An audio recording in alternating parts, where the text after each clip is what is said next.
Hey, how's everyone doing? Welcome along to this discussion today where I'm here with Chris Firey. So, Chris, you're very welcome along. Hi, how are you? Yeah, Good man, good. So, we were chatting before I hit record. So, do you want to share a bit about yourself before we get into the discussion? sure. Yeah, I am a Oklahoma based musician in America. I teach guitar and piano. I've been playing my those instruments for about 25 years. I started on piano when I was 7 or so. When I thought it was really nerdy to play piano at 13 or so, I moved to guitar. I kind of just picked up guitar, and I went back to piano in college. My ears opened up to jazz and classical and a bunch of stuff, and that's really been driving my kind of progression and guitar as well. I kind of split my time on both instruments, and I teach adjunct stuff at a community college right now, and I'm working on other kind of little projects for education and also just generally in recording myself, practicing working in that in a DAW and all that. So I also love jazz. I've composed a little bit of classical stuff. I've played in church kind of from an early age. So I've had my hand in a few little, Nice. all the stuff, and I'm kind of working now on the music tech side of stuff, and just really finding my own artistic voice. And also, I really enjoy the educational stuff and kind of finding new ways to teach more efficiently.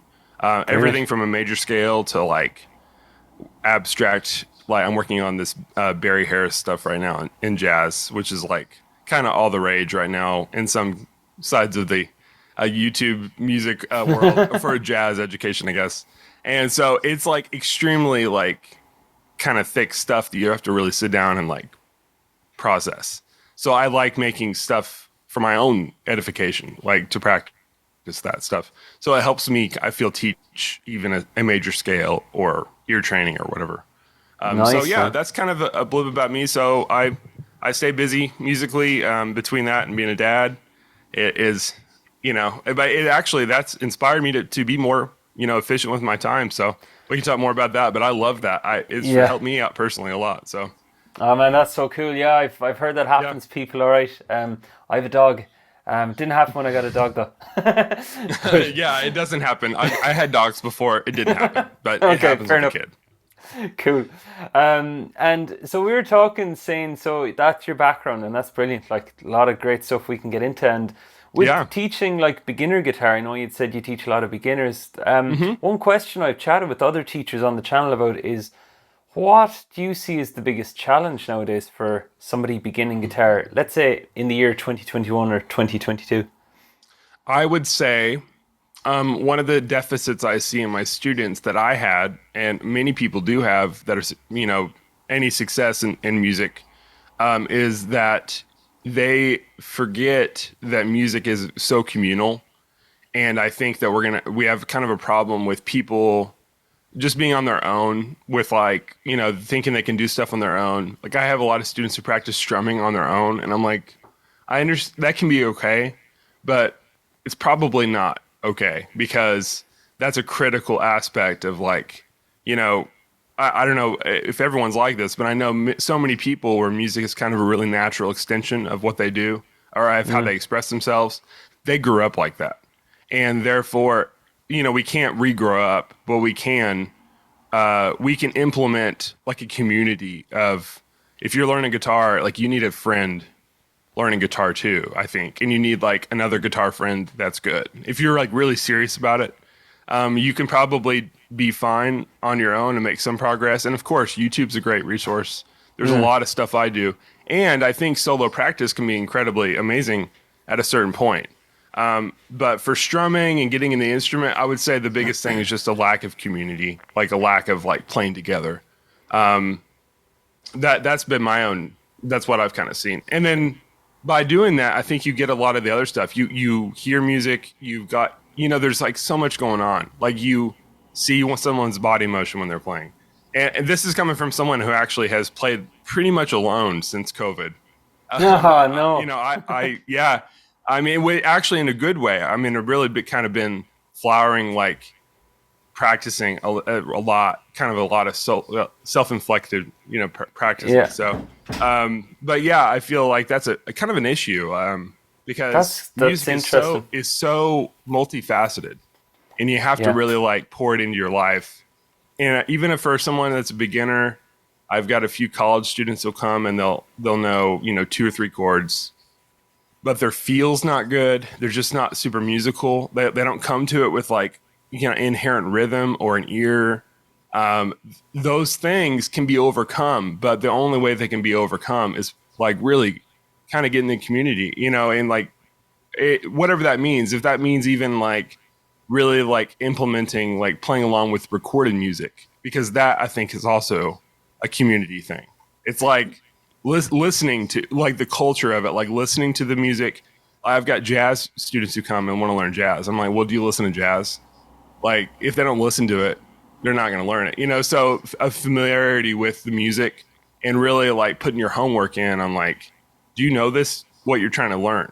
Like, and if it's what you're trying to learn is just general kind of guitar, if it's just like how to read music and stuff, that too feels like something you have to really practice in a deeper way than some people are just like trying to learn whatever. They just dip their toes in it, and they Yeah. don't really like do the work. And maybe they don't even have the interest. Some people don't have the interest to learn music, and their parents are making them, or they think they do, and I don't know. I mean, to me, music is like it is so fun, and it can be it's great, but it's really I have this kind of Jacob Collier opinion of it, which I don't know if you know Jacob Collier. No, go ahead. Who is he? He's actually a UK musician. He's like a polymath All musician. He's right. incredible. He plays all these instruments. Yeah, look him up. But he has a lot Nice. of great. I really resonate with a lot of his musical opinions, and yeah, basically, he has this whole like this childlike kind of wonder about the world, and he's like, life isn't serious, but it's important, something like that. He said, but like music isn't serious, but is super important. Like you have to be actively a musician, and so that I would say making sure that like beginners have that ethic to their work, that they understand that's what it takes. Yeah, man, that's so true. Like, you hit the nail on the head there when you're talking about listening to music. From what I'm seeing out there, and it depends on the ages. Um, Here, anyways, from what I'm seeing, having chatted with other teachers, it seems to be a thing that many students are coming to the instrument now, and that thing that perhaps we would have grown up with of listening to music. There was no social media. Music was you kind of had to work to get your hands on it, like buy a CD or something. And Yeah. And it was a big deal. Yeah. I remember. I mean, we all do. Yeah. We yeah, remember like the magic of like the ownership of that. And you're like, oh, I oh own yeah, this CD. And yeah, I mean, I had I'm sure I had this giant, I was just obsessed. I was like the kid who had 2 iPods when they came out. nice. I had a classic iPod that I filled up with 20,000 songs. Then I got a bigger iPod. I mean, because I was just like, oh, I have to listen to all this stuff, and yeah, but it's like almost there's too many options now. I mean, Yeah, and when there's too many options, sometimes there's a good book called The Paradox of Choice. I hmm forget who wrote it, and like talking about that when there's so many options, you won't pick one, or your attention gets so fragmented that, yeah, like you said, that communal sense of playing, like you're saying, you play along with YouTube, and I'd be the same, and then you'd forget that can work after you've played with people in person as well. And there's so yeah, many bedroom players out there nowadays who are learning fragments of things and like maybe playing on their own. And it's a common thing, like a common question that's appearing for players that I've chatted with is, how do I jam with others? And yeah, it's because you're really throwing yeah. yourself out there, like when it comes to that moment. Totally. And actually, there's a corollary to this that just came to mind that, so I would say that kind of impressing upon students that, like, and I feel like maybe I come across when I do this is like extra, or maybe like a really nerdy about music or extra passionate about it. But I'm just like, that's just the cost of things because I am like Yeah. this way. But I agree, really connoting like trying to emulate that to my students. I think you have to mainly emulate it. You have to be like, this is what musicians do. Like they practice every day. They don't skip any days if possible. I always tell students like you got to pick up a guitar, piano. You got to touch it. Like if this is something you're working on, it's got to be like, hello, I recognize you. I've seen you yesterday. I'll Yeah. see you tomorrow. And it really to like be serious with that. And even on like weekends, and I try to get them to up their idea of like what. And of course, it'll be more and more fun. That's the idea. It'll be less and less work, and to structure your practice where you can reward yourself at the end with something kind of fun. But so there's that whole thing, and then there's the other thing of like really impressing upon them, like whenever you can, to make it a holistic education, like how their education is lined out. It has to be holistic and it has to be like where everything makes sense up the ladder. And if it's not like that, then I think that's a huge problem in the education community, in the guitar education community especially, because with piano and with other things, there's been so much more time. There's been the methodology and pedagogy of that stuff has been a lot deeper. Yeah. And like with piano, there's like this lineage of like piano teachers from Czerny, who was a student of Beethoven's. So it's been like Beethoven, Czerny, and then all these people from Czerny, and a lot of those people, actually one of those people way down the line, like 5 or 6 people probably, was my piano professor. Because Nice. she went to Eastman in America, who and then you get into the lineage, like, oh, well, this guy's been in Eastman for 40 years and his teacher was this. And so, but in guitar, I think there's that for classical guitar maybe, Yeah. but there's not that for the folk and the pop and the kind of the behemoth that guitar is. And in jazz guitar, it's just like there's so much fragmentation. There's so much kind of like, just trust me, practice this, or like people that talk about what to play, but like not why to play it or not how to play it. It's just not the musical like context to the stuff, but just kind of like spitting out a thing. And I think if you can't connect that to your student, like the why and the kind of the sense of it, of in general, it's like, we're playing in a key. Like that's the stuff that I try to work on. Like we're in this certain key. We want to think musically about this stuff. What rhythms are we playing? Because I don't have a ton of, I do have some classical students, but I kind of have this mixture of like, I would say just general stuff that I'm teaching. And with my college students, I'm really trying to get them just to be what I see as like musically proficient on their instrument. They can play in different key centers. I want them to be able to find some chords by ear if possible. They can read, they can do whatever we're working on, but it has to make sense, I think. And that's a big thing of if people teaching stuff that doesn't make sense to them, or they teach something in a way that's kind of divorced from the ear sound of it or the practical sound of it, which is not good. If they can't like relate it to it like a real song or like, and really, demonstrate the ethic of like, this is how you learn stuff. Like like let's say you want to like learn guitar, you have to be pretty specific about that. Like what's your dream? Like you have to have some sort of like, Yeah. future thing. And then from there, you can kind of get them into like, if someone's like, I want to learn Guns N' Roses. Well, I'm like, okay, well, this is one, not my like ultimate cup of tea, or probably I'm not the best teacher for that, but I can take them, of course, a decent, way there. And I want them along the way not to just like, regurgitate a bunch of tabs, but to really get into the nuts and bolts of stuff, to know some applicable theory on the guitar, know ear training. I want them to be able to hear some of those riffs by ear. I want them to Yeah. know what Yeah. key the songs are in. If they don't have that holistic progression, I really think it's for naught. Like why are we making like partial musicians? Like That's it's interesting. not a good idea. And this is my ethic. Like I've been missing stuff in my own musical practice, and I say musical practice in like a really big way, like my whole music career, basically. Of like, I want to create so much music I want to record a lot of stuff, and I've always wanted to. And I've been missing these things that I have to work on, but I've done the work. I've done the other work. I've done like the theory. I've done all that, and I've done like the practice. So where I'm at decent, where I want to be, I can express some stuff I want to say.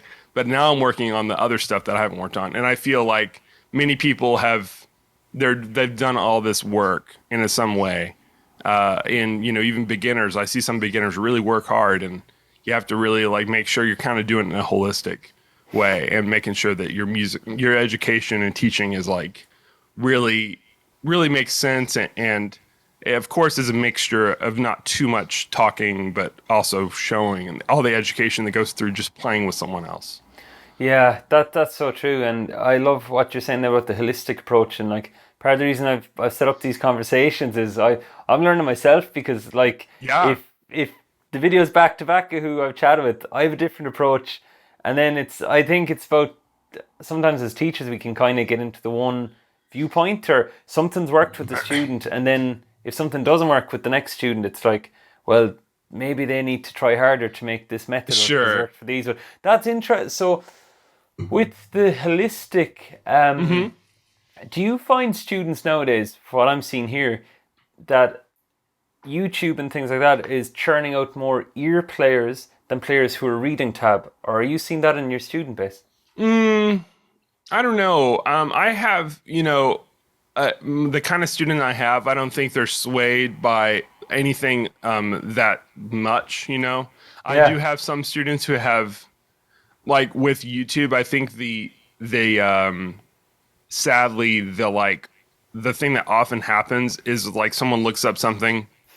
For instance, we all know the YouTube music people. There's a yeah. lot of great content, and I think like someone like Paul Davids, Oh or yeah, even I've watched Adam. I like a lot of Adam Neely and that kind of genre of stuff, which is more kind of entertainment. I would say it's definitely educational too, but there's a different there's these different like things that people see, and they're just not connected like in a exactly. way. Yeah, yeah, And I know that they can't really be because they're selling these courses. I understand like the idea of people kind of like that's what they're craving is like a through line. And I think it's really hard to find that through line in music. And how I do it is I really make sure that even when I'm teaching a scale or something, I emulate everything you can do with that scale. Like from the nice. get go, I'm like, we're singing along with this. You can say the note name. You can say the scale number. Because I'm like, I'm basically telling them like, you want to know this thing. Like this is the really foundation of our like musical culture in some ways of Yeah, like Western music, and you want to know it like a dear old friend. Like you have to know this thing so well, and to kind of get them into this idea of familiarity. Like music it's easy. If I can do something easily, it's easy because I did it a lot. It may be not the specific thing a lot, but I've just done stuff like that enough a lot. I can really churn it out really quick if I can. And that so it's that just like that work ethic is really important, I think, to instill, and then to show them that anything they learn, they have to see it in these lenses. They have to see it like, how would I sing this, or how would I, like, if they can do that, that's like, oh, you have succeeded as a teacher. yeah. Like, because then they're like teaching themselves. And that's really, I would say that's one of the things that drives me the most is like just to get people to be able to teach themselves. If they can Same do as, that, yeah. yeah, exactly. Because you can always learn from someone else. I mean, I learned stuff from even imperfect musical situations where I'm like, okay, I know they're going to want to rush. So like, how can I keep this really solid or whatever? So, Yeah. and I think if you are coming at it as a student, that's a really cool, like flip side of the coin. Like you're teaching really kind of, I'm learning how to teach still. And I think that you can implement this stuff from an earlier and earlier time, and also kind of make that through line happen easier and easier. Yeah, So, so true. It's that thing, the like the meta viewpoint of going, how teaching somebody, it's one thing to, it's like that teach person to fish sort of saying. It's uh-huh. like they could troubleshoot a song with C, F, and G, but if they're coming back with the same problems on another chord grouping, even though you've run through the structure of how to connect up chord shapes, how to make them sound clear, like these little frameworks. That's and Hmm. as you said, yeah, one thing we've connected on as well is like both of us are saying we've such an interest in teaching and improving teaching, and Yeah. like that, and I suppose that's why I was leaning into the YouTube discussion too, because like this wasn't 10 years ago, wasn't really a thing. Like nowadays here in Ireland, I'd have students book lessons with me, and it's not that they're an absolute beginner, it's that they started on YouTube, and as you said, there's no the freedom of looking up like one lesson and then another lesson, and then they're stuck and they don't know Yeah. where to go next. Yeah, and I think that's just really, with music, we're trying to convey, like, if I've got a student, I've got some students who are just like really like bright-eyed, and they're like, show me everything you can. I'm like so excited.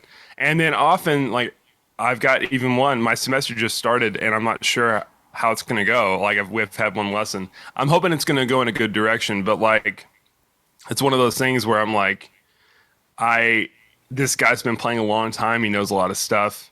And he's got a lot of habits, already there. And that's fine. Those are, but you have to make sure that you're open to new ideas. And the problem on YouTube is that people think that something's more important than it is.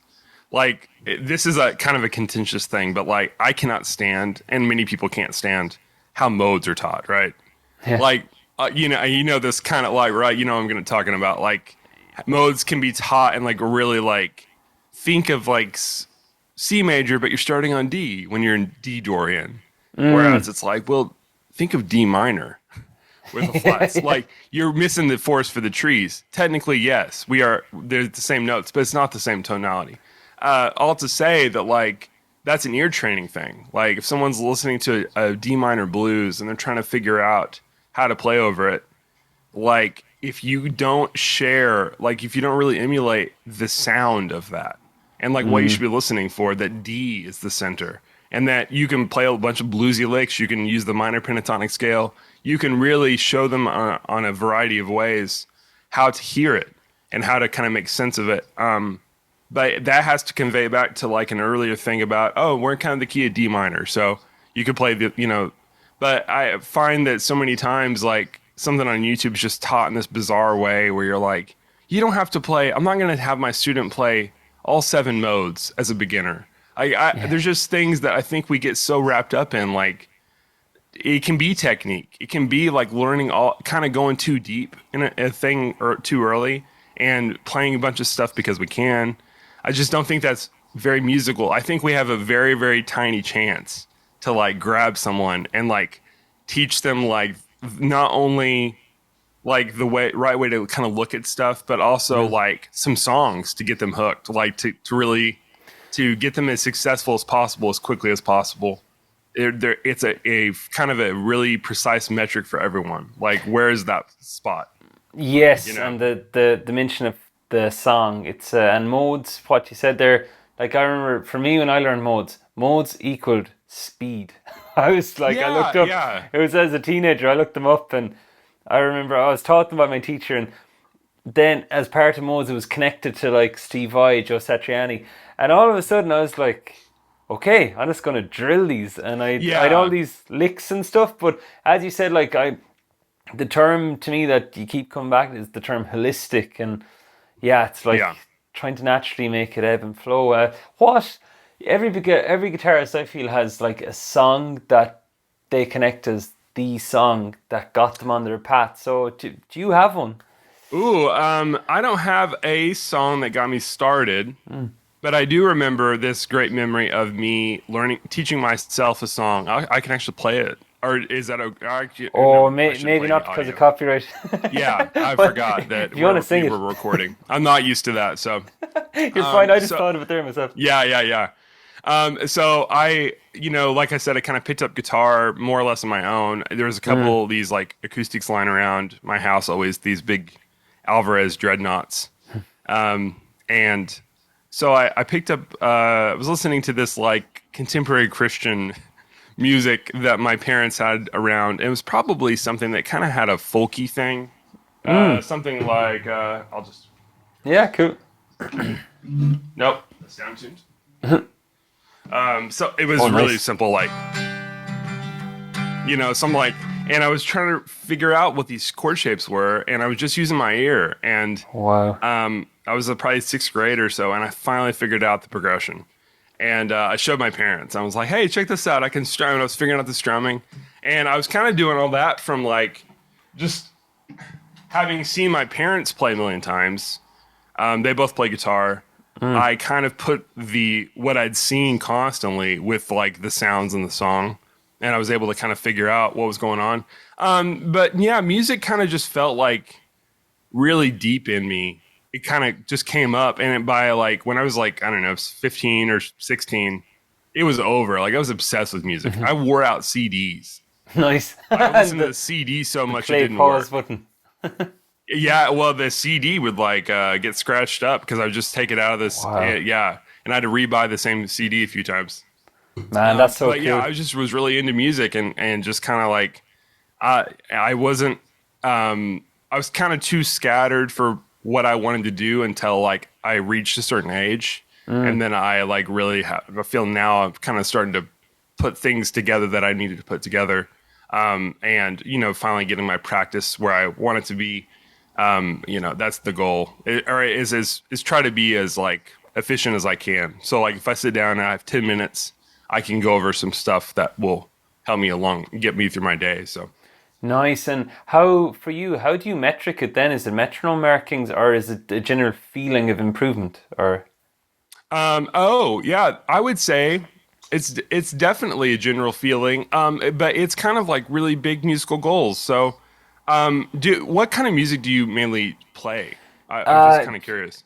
not to be vague, a bit of everything, but mostly like nowadays it'd be modern pop songs and the old classics. And at the Okay, minute, yeah. I'm mostly teaching acoustics, so like old 90s acoustic music. Okay, great. I Yeah. wasn't sure if you do like a certain like classical only teacher or like No, no, yeah. I done a lot of solo and stuff like the pentatonics and touching on modes and things like that. At the minute, it's acoustic I'm focusing on. Cool. I would say yeah.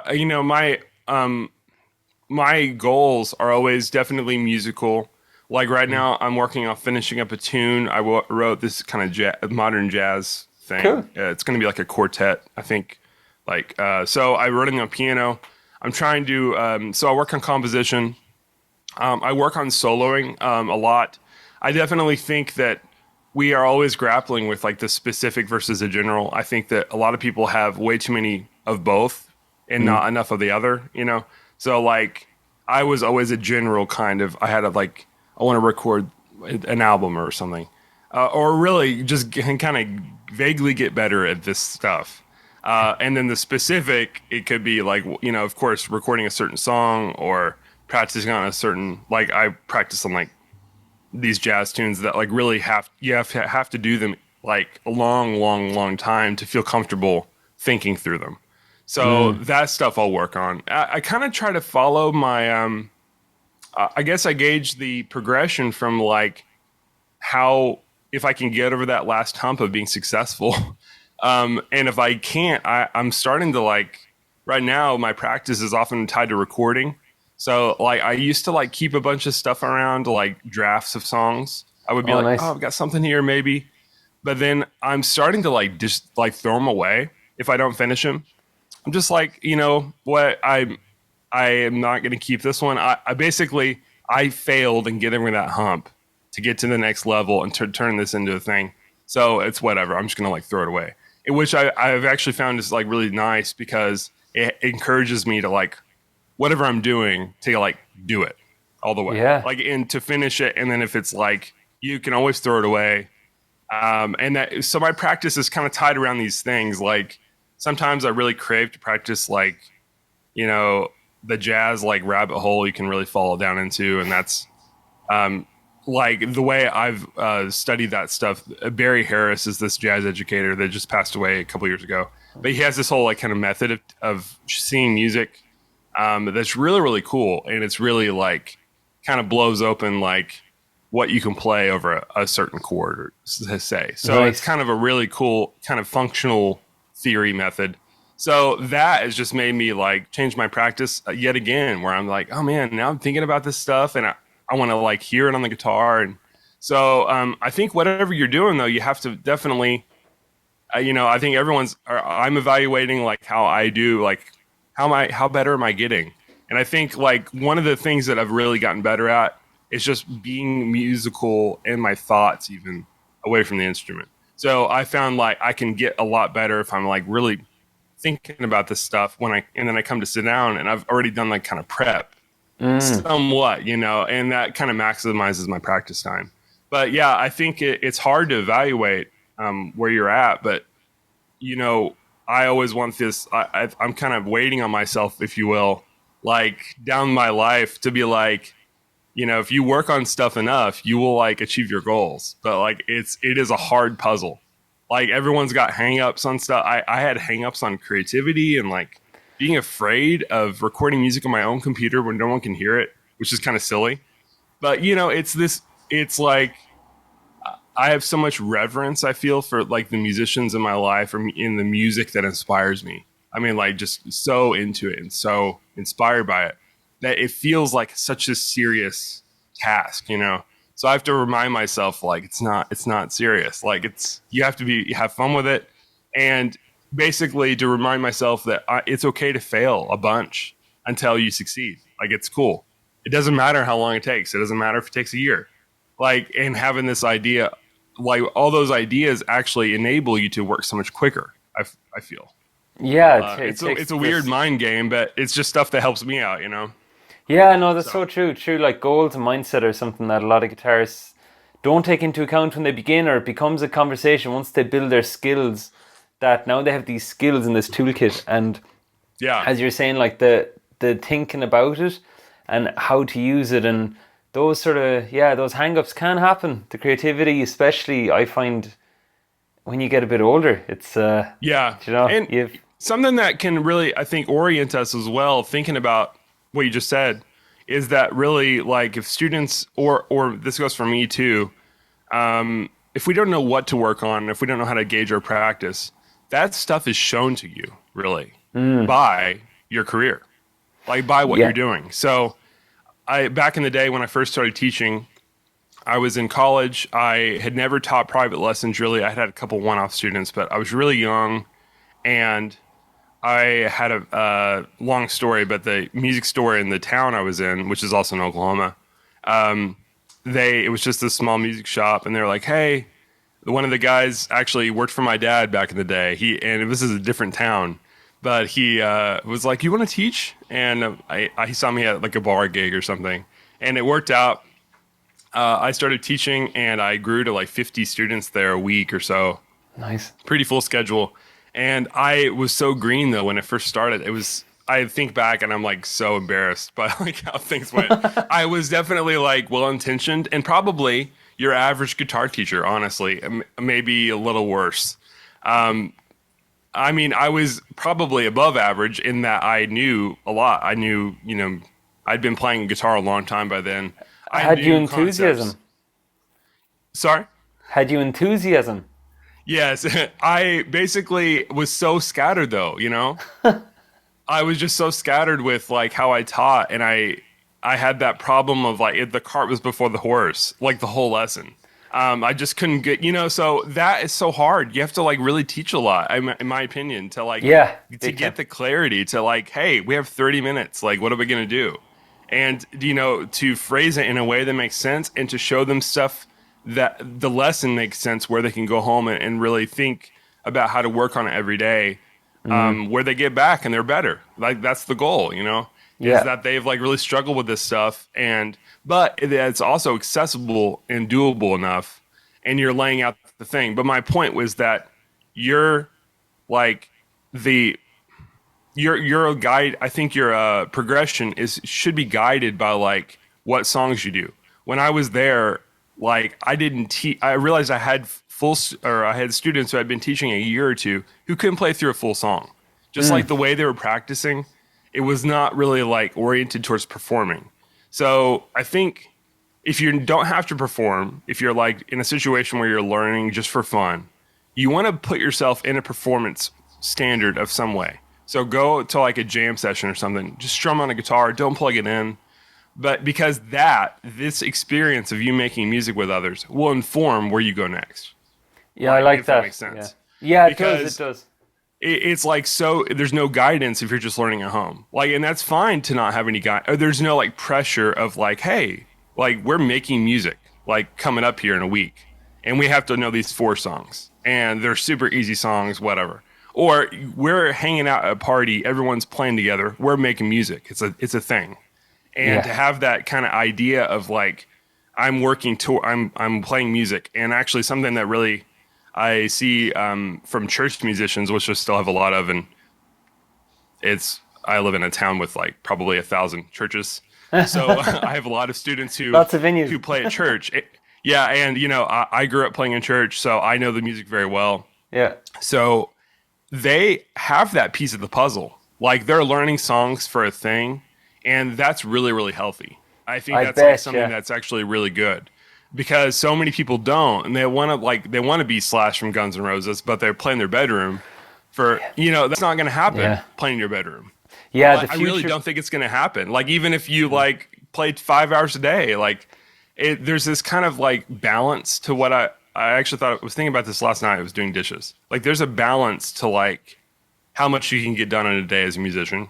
Like even if you have the most well intentions, there's just the realistic balance, and to think like not like the maximum amount of progress, but like a sustainable amount of progress every day.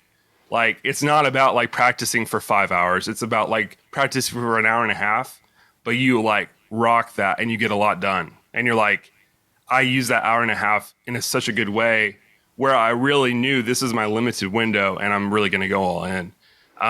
That's starting to help me out to see that I need to like be cool with like not getting as much time as I want, because it doesn't matter how many days it takes.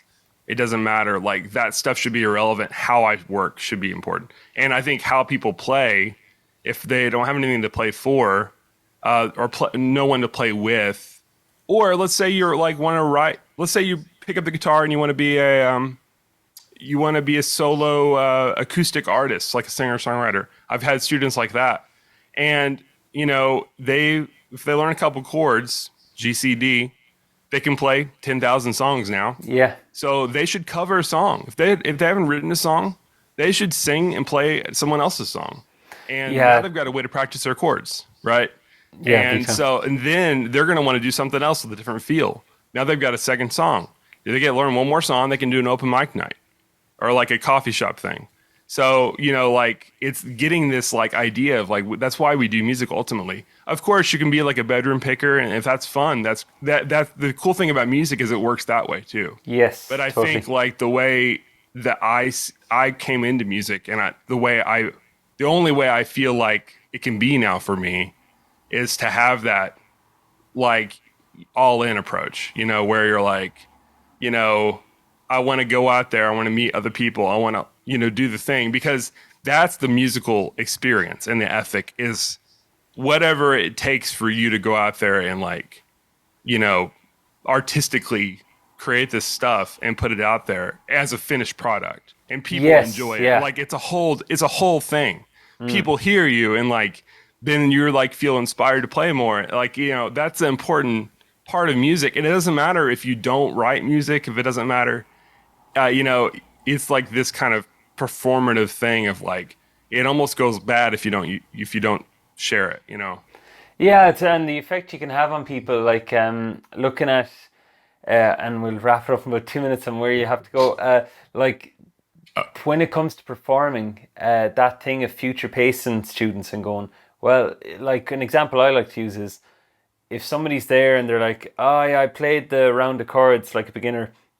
I can play it like 3 or 4 times, and I'd be like, well, no, I'm quite data driven. I'd be like, well, just so you know, this song, you'll be playing it around 23 times in a row, or playing with the song, and all of a sudden it's like, when you paint them in the picture, you go, how would you feel if you went all the way to the big concert venue and you saw, let's say, the Imagine Dragons, and your man played the chords like 3 times, then he kind of started fumbling with the chord changes, and when you paint that, so great. Yeah, I love that. And the look that you get is like, never thought of it that way. And I was like, well, that's amazing.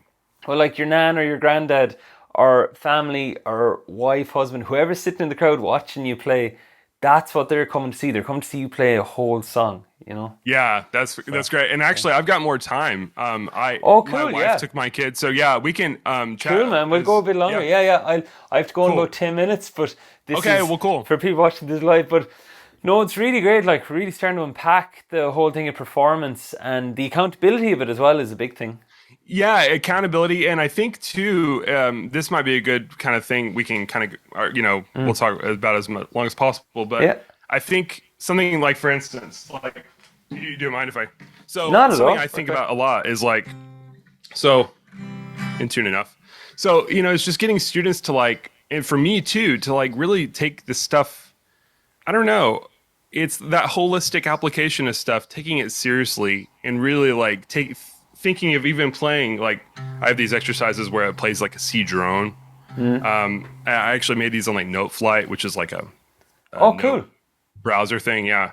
And so I just have them like I put it in tab and I also put it in sheet music, and with the hopes they take the tab away and they can like practice the note names. But Yeah. just going through and playing like really meditating on the sound of a major scale with the drone in the bottom. And like I have started to see like I used to go, here's the C major scale, and we would go like whatever speed. I'd be like, we'll go slow. And I wouldn't talk anything about how it sounds, or I wouldn't talk anything about like how to play it or what to listen for.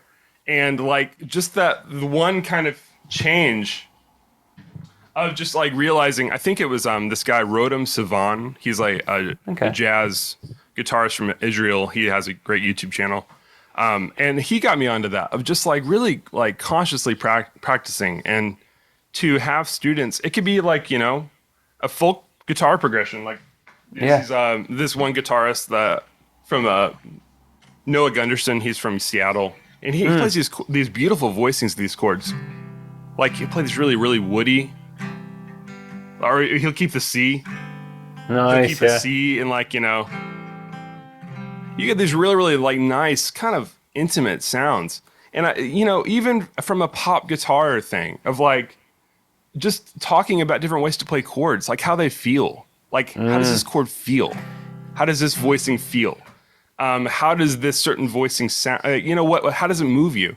Those things. If we don't talk about those things, students forget they exist, and like that's why music works. Is like it's because it makes us feel a certain thing, And it and we gets them have to out of their really head and into their body as well. exactly. And that I mean, I've been locked in my head for like I feel my whole musical life, and I'm starting to like really break out. Great. That's so good. Getting into your body, like it goes back to feel. Like I talk about groove, like where a student, I have a student who struggles with kind of the groove. It's actually the students who play in church. Yeah. And so I'll just be like, okay, well, you can accent, like you can, where's the snare at? And I talk about the snare drum, and I talk about this is like a drum set. And I say you can even practice, just mute the guitar and just like, I want you to effectively strum, because they kind of strum like static. And I'm like, you can do it like, you can do a drum fill here. You can kind of Yeah. get into like feeling the pulse of the song. Nice. So I mean, that stuff is like so huge because we often assume they can feel it, or we assume that they are thinking about that, and they're probably not. No, no. Think you about know, lunch or something yeah, coming up later that day. yeah. So I think, yeah, I mean, I just try to emulate that stuff. I think you have to really go overboard almost, and I show students like, how that stuff works for me, and then also I try to show them like what I see is like the immediate benefit to all those things. Like if you are very musical when you're playing and practicing as well, it pays off immediately. If you're musical, you're going to use all of it. None of it's like a wasted effort. I think if you teach a student a kind of obscure concept they're not ready for, they're not going to use it because they That's don't know true. how to use it. I think that it's so easy to do that too, because we know something, and the brain part of us wants to be like, here's this thing like a fact. But it's not just a fact to us. It's like we've done the work to make it musical too. But Yeah. we forget about the musical part of like, that's the actually important part. Like, how would you use this? What does it sound like? How does it make us feel? Like those kinds of questions.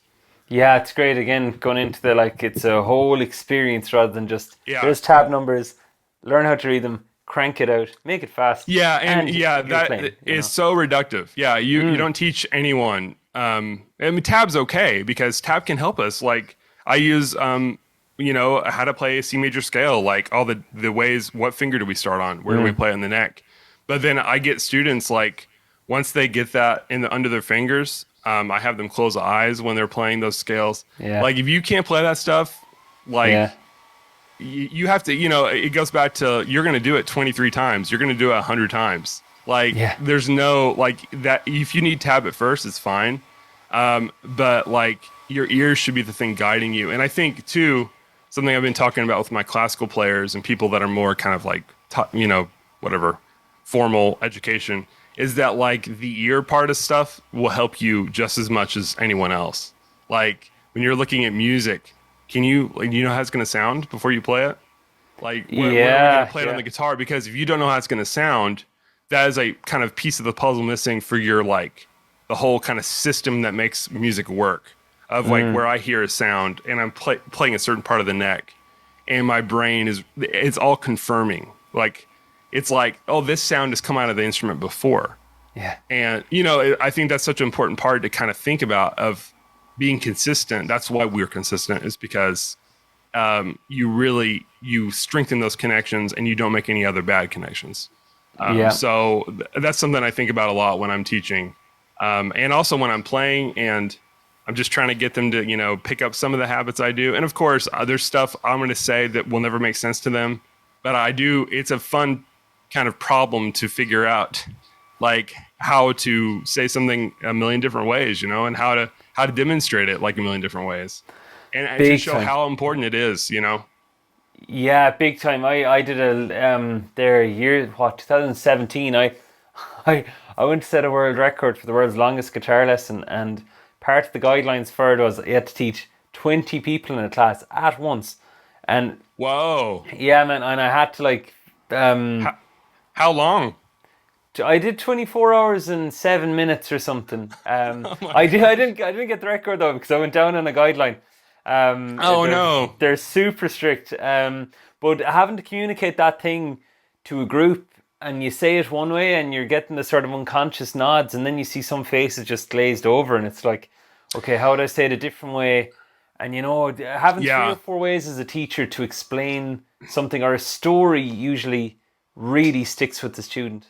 Yeah, and I think, this might be a good kind of whatever summation of what I've said or what we've talked about, but I think, it's like explaining something a certain way, like getting them to understand the general thing, getting them to see the connectedness, like how it makes sense from what preceded it. But then also, of course, getting them, it's the combination of getting them inspired to play, inspired that they know what you want to get better at, or that what they want to get better at. So you have a sense of like, okay, I can help you get to this next thing. But then also it's like convincing them of the work and also the reward, like how much work it's going to really take to, how it kind of transforms you into, now you're a musician. Like this is something you do every day. You're going to like do something else less. So that's cool. Yeah. For that. And it's going to be this thing that is not, you always want to do. It's not always going to be a habit, but you should do it. You can just listen to music if you don't feel like playing guitar. There's ways to practice without the guitar, But the immense benefit that you get when you work in a good way, and also the immense benefit to me, like the more I study music and the more I'm in, like just in this whole thing, listening to music becomes better. Like it all is better, and like you're gonna reap the benefits at every level. Like you're gonna enjoy music more. You're gonna know what to listen for more. You're gonna be able to play more kinds of music. It's just like this thing that kind of is a snowball in a great way. And I think you have to kind of convince students of that process all the time. And you have to be like, you have to remind them that it exists. Because I've got students who've never played a gig, and I know they would like dream of doing that. And I've played a million gigs, and I've played really, really big gigs, and I've had a blast. And it's like, I know how that feels, and I know how to. I think the missing process there, or the through line, is the right attitude. It's got to be like the right work ethic, what you like, building up a great ear, like an incredible ear, building up good like tools, like theory that can help you, tools like of course fretboard knowledge, really, really going slow and like building these things up. like if you don't do it, you're just cheating yourself. If that's like, like there's no point not to do it. And to also to if you don't see the utility in something, if you don't see how it connects to something else, you're not ready for it. And if Oh, you can't, 100%. Yeah. yeah, and if you can't hear it, that's another thing I wrote down. I heard this one time, like if you can't hear it, you can't play it. I was like, that is so genius. I like that. Yeah, that's Yeah, good. You've no frame of reference for it. And the like, yeah, usually when I'd be teaching a concept to a student, or it's afterwards, if they haven't done the practice, I'm like, okay, they obviously don't see any value in this thing or the work in it. So I'd point out, I'd be like, so you want to learn Guns N' Roses, so that scale we're doing, here's a clip of Slash playing it here on stage, yeah, is using this song, and also this other band you're into, they use it. So yeah, now all of a sudden you'll see those points. Yeah, students do need to exactly. be reminded of that, definitely. Yeah, But yeah. I to think. Oh, sorry. What are you gonna say? go ahead, go ahead. No, I didn't have anything new. I don't think to say. Oh, you're okay, you're okay. I was just saying, just to wrap up, I'm gonna have to go in a sec. But Sure. so, in in a nutshell, what would be the number one piece of advice you could give to anybody out there beginning guitar nowadays? I would say to find someone musical. Um, it doesn't even have to be a guitarist, really. I think you could have a great beginning guitar lesson if you watched a great beginner anything lesson. And that's a bizarre way to think of it. But maybe I think there are plenty of people to show you what to play. Like you can look up a million chord Yeah, things, tab, all that. So those are good mechanical things that help you get associated with the guitar. I would say though that like you want to have a first little dream, like a first little goal. So let's say it's to play a song. So there's like you mentioned '90s stuff like Oasis Songbird, right? Two yeah, chord song like that. Well, now we've got that down. Like now they know. But if they don't have that piece, like they're in really big trouble. They're like, there's no direction. So yeah, pick a small goal like that, and then once you learn one song, learn 10. Learn 10 with the same 2 or 3 chords. If you don't know a chord, skip it in the song. Just don't play anything there. Just keep on going. I like Play along with it. music. It's like it's just this ethic of like, let's say that you wanted to learn French, and that was your dream in life. And then someone's like, I don't know. Let's say that if you learned French, you would be like the happiest person in the world or something. You have some incentive to learn French really, really high. Well, you would really like go to France and you would immerse yourself in, the French culture. You would try to speak French even though you'll fail. You'll do all this stuff. Music's the same way to me. Like, if you can play music, it's going to make you really happy. So like, why not like take your time to learn it and make sure you're like learning it because you want to learn it, and you have to enable that inspiration, and you have to like see it at work in other musicians' lives. You have to see it working. Like you have to be like, okay, they're gigging, they're doing their musical goals. What are they doing? Like, how do they practice? How do they listen to music? When do they listen to music? How much do they practice? It's really not about how much you practice. It really isn't. It's about how you practice, how well you Yes, practice, yeah, in my opinion. And it's like, if you want to be a musician, you got to do it every day. It's got to be in your brain every you day. live it. You can, yeah, think about a C chord on the drive to work. Think about how a major scale sounds. Think about turn on the radio. Can you hear any of the notes? Can you hum the tune? Can you imagine where you play the melody on the guitar? You can practice music all the time, and you have to like reformat your life in a musical way. Oh, I like And that. Reformat your yeah, life in a musical way. That's cool. yeah. I mean, I think you know everything you do, like the way you listen to music, and of course, you're going to need times of no music, and that's cool. But even as a beginner, I would say it's 90% mental. Like many people can play these chords, but it's getting your mental and your emotional self to catch up and to be really open, to learning as quickly as possible, and to like learning as deeply as possible. If you're like playing a simple chord progression, you can do work with that all day long. You can Yeah, go through and name all the chord tones, and and use tools when they're useful. But I think the ear is the best guide. Like the ear, like the heart, like it's got to be like deeper than just your brain.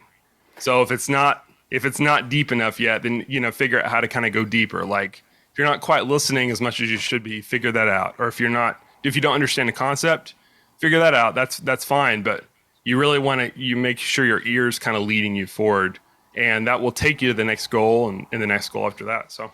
Yeah, love it, love it. Well, man, loads of nuggets of wisdom there for people watching. So thanks so much for joining us today. Yeah, awesome, Dave. Yeah, it's been great. So Yeah, man. I hope we Jeez. can. Yeah, I don't. Hopefully we'll do it again sometime. Yeah, for sure. All right. Well, thanks. I'll see you. So what I'll do here is oh, and one more thing. So Chris, where can people find out about you? Your links will be below the video, but do you have a website or is there? Sure. Yeah, I've got just a simple website right now as chrisfireymusic.com, and I have some exercises there, so that might be helpful. Yeah. Brilliant. Okay, cool. So everybody check that as well. Chris, thanks so much for hopping on.